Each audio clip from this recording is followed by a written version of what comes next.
how to fix Instagram stories glitch easily and fast. So all what you have to do, guys, is so simple, so please keep watching until the end. First step you have to do is go down to the settings page on your phone, and then all what you have to do is go to apps manager.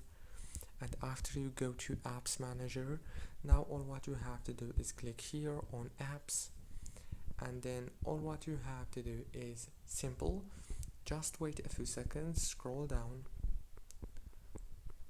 until you find the Instagram, and then all what you have to do now is so simple and easy. Click on the storage right here and click on clear data and clear cache, then go back and now click here on permissions and make sure to enable the camera and microphone.